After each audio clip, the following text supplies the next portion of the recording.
Good morning everyone. So guys, कैसे हैं आप सभी? आई होप आप सभी बहुत अच्छे होंगे और बहुत अच्छे से आप लोगों की पढ़ाई चल रही होगी। आज है 15 दिसंबर 2023, daily current affair by SSR. So guys, start करते हैं आज का लेक्चर। आज का लेक्चर बहुत ज्यादा इंपॉर्टेंट होगा और इंटरेस्टिंग भी रहने वाला है, तो वीडियो के आप लोग लास्ट तक जरूर बने रहिएगा।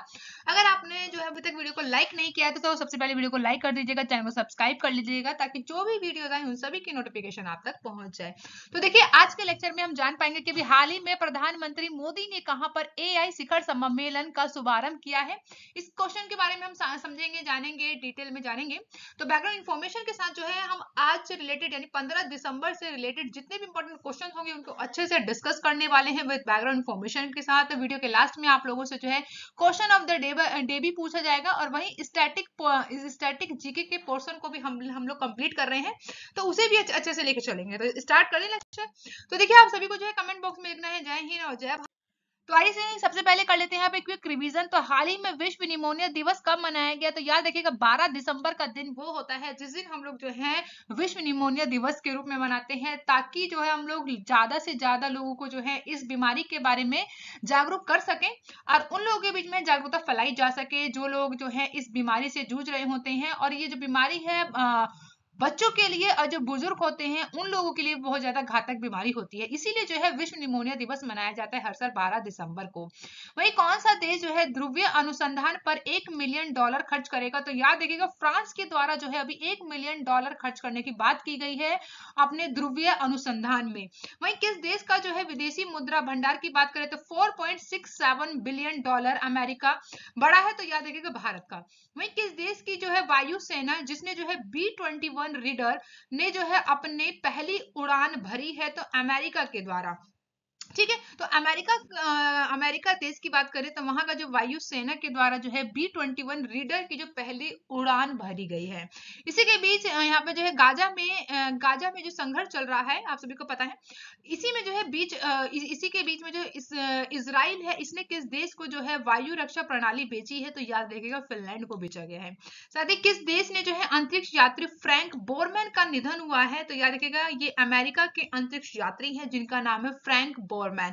अगर आप लोगों ने कल की वीडियो को नहीं देखा है तो कल की वीडियो को आप लोग जरूर देखिएगा, ताकि जो है आप लोग जो अभी क्विक रिवीजन कर रहे हैं ना उसका बैकग्राउंड इन्फॉर्मेशन कल के दिन हम लोगों ने अच्छे से डिस्कस किया है, तो आप लोगों को जो है कल की वीडियो जरूर देखनी चाहिए। ठीक है, अब बात करते हैं यहाँ पे समान नागरिक संहिता जो है अपनाने वाला पहला राज्य कौन बना है? तो याद रखिएगा उत्तराखंड बनने जा रहा है। इससे पहले जो है वो कौन सा राज्य है, आप लोगों को कमेंट बॉक्स में बताना है कि इससे पहले कौन सा राज्य है जहां पर ऑलरेडी जो है समान नागरिक संहिता उस राज्य के द्वारा जो है लागू कर रखा गया। ठीक है, वहीं विश्व पशु स्वास्थ्य पर जो है 33वें सम्मेलन की मेजबानी करेगा कौन? तो भारत के द्वारा किया जा रहा है और इसका आयोजन कहाँ होगा? नई दिल्ली में हो रहा है। वहीं राष्ट्रीय खेल 2023 में सर्वश्रेष्ठ पुरुष एथलीट ट्रॉफी किसे प्राप्त हुई है? तो श्री हरि नटराज की बात करें तो इनको जो है अभी हाल ही में राष्ट्रीय खेल 2023 के सर्वश्रेष्ठ पुरुष एथलीट में ट्रॉफी दिया गया है। साथ ही अयोध्या दीपक उत्सव में उत्तर प्रदेश सरकार के द्वारा कितने लाख से अधिक दिए जलाकर गिनीज बुक वर्ल्ड रिकॉर्ड को हासिल कर लिया गया है? तो पूरे के पूरे याद रखना आपको 22 लाख से अधिक जो है दीप जलाए गए थे, जो कि उत्तर प्रदेश सरकार के द्वारा जो है गिनीज वर्ल्ड रिकॉर्ड में इनके द्वारा जो है रिकॉर्ड को बनाया गया है। तो यहाँ हमने किया है क्विक रिवीजन। अब चलिए आज का सेशन स्टार्ट करेंगे। आज 15 दिसंबर 2023, daily current affair by SSR. तो फर्स्ट क्वेश्चन की बात करें जो कि बहुत ज्यादा इंपॉर्टेंट रहा है, तो हाल ही में संसद पर आतंकी हमले की कौन सी भी सुरक्षा में चूक हुई? और यहाँ पे जो है युवाओं ने जो है यहाँ पे स्मोक में लोकसभा के जो धुआं से भर दिया था। तो याद रखिएगा अभी कल बोल सकते हैं कि परसों की घटना है ना। तो परसों की घटना को हम यहाँ पे बात कर रहे हैं, जो कि नए संसद भवन में जो है कुछ युवाओं के द्वारा संसद में घुसने के बाद जो है आप लोग यहाँ पे स्थिति देख पा रहे हैं। कुछ ऐसी स्थिति देखने को मिली है उनके द्वारा जो है यहाँ पर बोल सकते हैं कि जो बवाल मचाया गया था। ठीक है, तो अभी जो है आप लोगों को पता है कि 2001 में ही परसों के दिन ही तो वहां पे क्या हुआ था कि आतंकी हमला हुआ था जो हमारी पुरानी संसद भवन है। ठीक है, तो ये इसकी वर्षगांठ जो है हम लोग कौन सा बोल सकते हैं कि कौन सी यहाँ पे हम लोग ईयर बोल सकते हैं कि मना रहे थे? तो याद देखिएगा ये 22 हो गए पूरे साल। ठीक है, यानी कि 22 साल हो गए हैं पूरे, तो उसी दिन को चुना गया है इन युवकों के द्वारा। अब तो फिलहाल जो है इन लोगों को पकड़ लिया गया है, देखते हैं आगे क्या होता है। तो यहाँ हम बात करते हैं इसके बैकग्राउंड इंफॉर्मेशन को। तो याद रखिएगा यहाँ पर 13 दिसंबर 2001 की बात है, जब 5 आतंकवादियों ने संसद भवन पर हमला किया था, जिसमें जो है इस हमले के दौरान की बात करें तो इसमें दिल्ली पुलिस के जवान समेत की बात करें तो 9 लोग शहीद हुए थे। अगर कुल बात करें तो 15 लोग इसमें जो है घायल हुए थे। तो याद रखिएगा, इसमें जो घायल हुए संख्या से लोग थे वो थे 15 थे, और जो लोग शहीद हुए थे वो 9 लोग शहीद हुए थे। ये कब की बात हो रही है? 13 दिसंबर 2001 की बात हो रही है। तो सेम 13 दिसंबर के दिन 2023 में, ठीक है, तो इसी दिन जो है अभी दिल्ली में जो कि नई संसद भवन है वहां पर जो है ये घटना देखने को मिली है। ठीक है, इसके बारे में आप लोग याद रखिएगा। वहीं नई संसद भवन के बारे में आप लोग यहाँ पे हम लोग जान लेते हैं। तो पीएम मोदी जी के द्वारा जो है 10 दिसंबर 2020 को नए संसद भवन की आधारशिला रखी थी, जो बेसिकली जो है 3 साल में कम से कम बोल सकते हैं, ये 3 साल से जो है कम समय में ही ये बनकर तैयार हो गया था। वहीं अगर इसकी बात करें कि कितने वर्ग किलोमीटर में फैला हुआ है, तो याद रखिएगा ये 64,500 वर्ग मीटर में फैली है 4 मंजिला इमारत, जिसके अगर आकार आपसे कोई पूछे तो याद रखिएगा त्रिकोणीय आकार है। ठीक है, इस आकार की बात करें तो ये आकार याद रखना है। वहीं अगर बात करें पुराने संसद भवन के करीब जो करीब ही बनाया गया है, जो कि 17,000 वर्ग किलोमीटर बड़ा है ये पुराने संसद भवन से।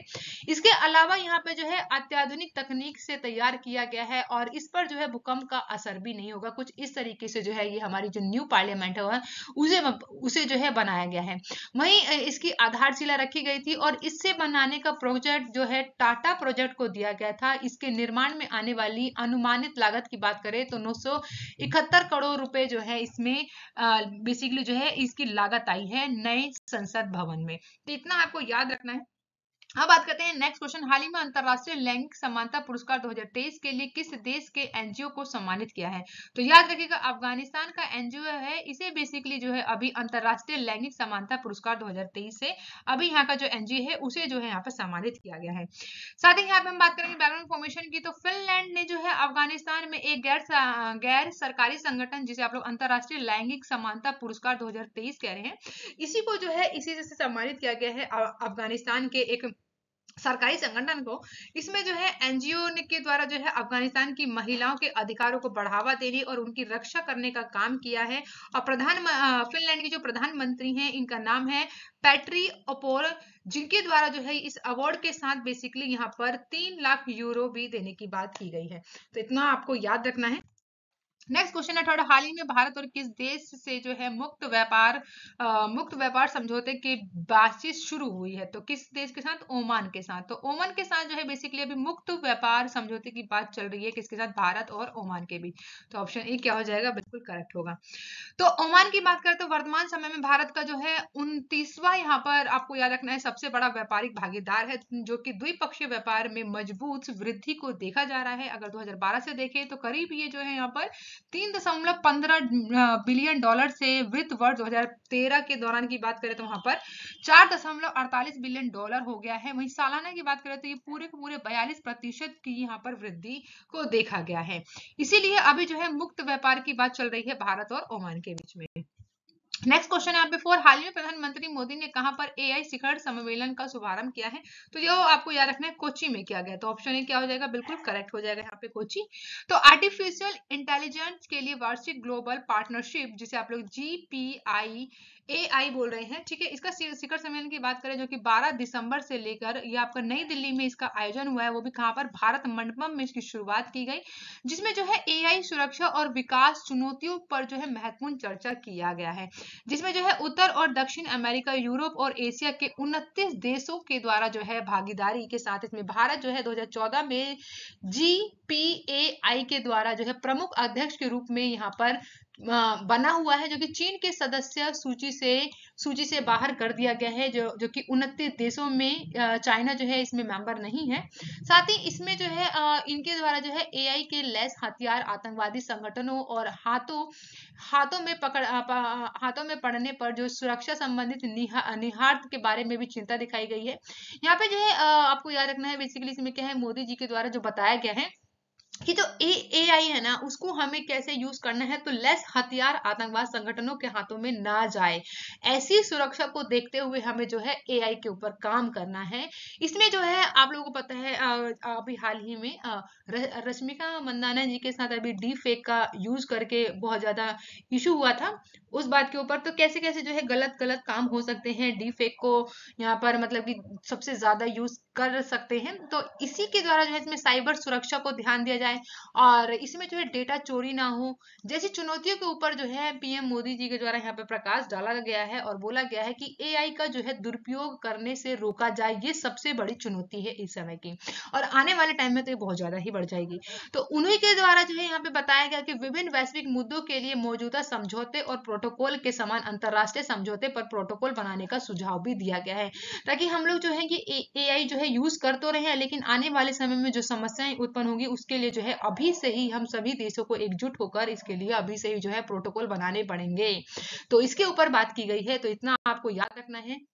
नेक्स्ट क्वेश्चन है फिफ्थ, हाल ही में IMF अर्थव्यवस्था में सुधार के लिए किस देश को जो है 337 मिलियन डॉलर प्रदान किया गया है, तो याद रखिएगा किसे, तो ऑप्शन यहाँ पे करेक्ट हो जाएगा सी यानी श्रीलंका। तो श्रीलंका को जो है अभी IMF के द्वारा अर्थव्यवस्था के सुधार के लिए अभी 300 यहाँ पे याद रखना है 37 मिलियन डॉलर प्रदान किए गए हैं अपनी आर्थिक स्थिति को सुधारने के लिए।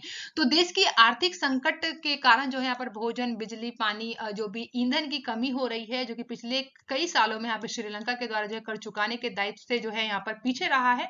इसी वजह से जो है अंतरराष्ट्रीय मुद्रा कोष, जिसे आप लोग शॉर्ट फॉर्म में IMF कहते हैं, इसके द्वारा जो है 3 अरब यूरो का बेल आउट सौदा देने की बात कही है। आप जान लेते हैं IMF के बारे में, यानी इंटरनेशनल मॉनेटरी फंड, इसे आप लोग इंग्लिश में बोलते हैं।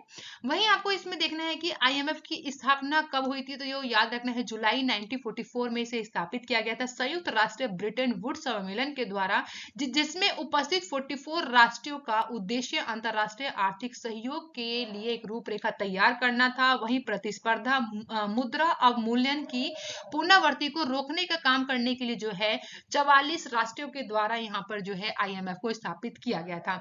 1930 के दशक की बात करें तो जब महामंदी आई थी, तो उसमें भी जो है IMF के द्वारा बहुत ज्यादा योगदान दिया गया था। इसी में जो है IMF के द्वारा 27 दिसंबर 1945 को प्रचलन में ये आया, जिसमें जो है 29 सदस्य देशों के द्वारा इस संधि में बंधे होने के कारण सहमति हुई। इसने जो है 1 मार्च 1947 को अपना वित्तीय गतिविधियों की शुरुआत की और IMF के द्वारा जो है अब की बात करें तो इसमें 190 सदस्य देश हैं। तो इतना जो है आपको IMF के बारे में। नेक्स्ट क्वेश्चन है, हाल ही में सियाचिन ग्लेशियर के ऑपरेशन पोस्ट पर तैनात होने वाली पहली महिला मेडिकल ऑफिसर कौन बनी है, तो इनका नाम है फातिमा वसीम। क्या नाम है? फातिमा वसीम, जो कि सियाचिन ग्लेशियर में ऑपरेशन पोस्ट पे तैनात होने वाली पहली महिला मेडिकल ऑफिसर बन गई हैं।